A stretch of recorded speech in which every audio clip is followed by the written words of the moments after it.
paano mag-share ng internet via Bluetooth gamit ang Bluetooth tethering sa ating Android phone. So okay guys, ito ang ating gagamitin na nakakonect sa Wi-Fi. Tapos ito ang kukonect via Bluetooth tethering. So okay guys, bago natin simulan, click nyo lang ang subscribe button at ang bell para updated kayo sa mga video tutorial like this. Okay, simulan natin. So okay guys, first is dito sa ating isang Android phone na gagamit ng Wi-Fi. So punta lang kayo sa settings. Dito sa settings yan, check natin kung nakakonect sa Wi-Fi yan, connected siya. So back tayo, tapos punta tayo dito sa connection and sharing. Okay, tap nyo yung connection and sharing. Dito sa connection and sharing, yan, ang gagawin nyo lang is turn on nyo yung Bluetooth tethering. Once na ma-turn on nyo na yung Bluetooth tethering, so dito na tayo sa kukonect naman sa Bluetooth tethering. So ito, so okay, punta lang kayo sa settings. Okay, sa settings yan, naka-off yung ating Wi-Fi, so hindi siya nakakonect. So i-connect nga natin sa internet gamit itong Bluetooth tethering dito sa isang Android phone. So ang gawin lang natin is punta lang kayo dito sa Bluetooth. Yan, turn on nyo lang yung Bluetooth. At once na ma-turn on nyo na yung Bluetooth, so dito lalabas yung available device. So ito yung Oppo Reno 7 5G. Ito yung Wi-Fi natin. So naka-turn on yung Bluetooth tethering niya. So ibig sabihin lalabas siya dito. Yan, ito yung Oppo Reno 7 5G. Ang gawin nyo lang, tap nyo lang yung Oppo Reno 7 5G at mag-pairing na siya. Yan. Gagawin nyo lang dito sa may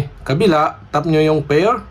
Yan. At naka-pair na siya guys. So okay, ang gawin nyo lang, pagka naka-pair na, tap nyo na itong icon na nandito sa may kanang bahagi ng Oppo Reno 7 5G na Bluetooth tethering. Ito siya. Yan, tap nyo yung icon. At dito may nakalagay na use for. At makikita nyo dito yung internet access. So tap nyo lang yung internet access na switch button sa right side para kumonect. Yan, connected na. So kita nyo, connected na siya. So ibig sabihin, connected na yung Bluetooth tethering natin na galing dito papunta dito. Yan, makakagamit na rin tayo ng internet sa pamamagitan ng Bluetooth tethering na galing dito sa isang cellphone na Android phone papunta rito. So okay, try natin. So punta tayo sa Google. Yan. Tapos mag-search tayo dito. Yan. Sample natin, search natin itong dollar to piso. Yan. Nakita nyo, dollar to piso ang taas. So 58.15 Philippine peso ang dollar to piso. So try naman natin mag-search. Search naman natin yung ating name sa internet. Yan, Richard Kabili. Yan, search natin.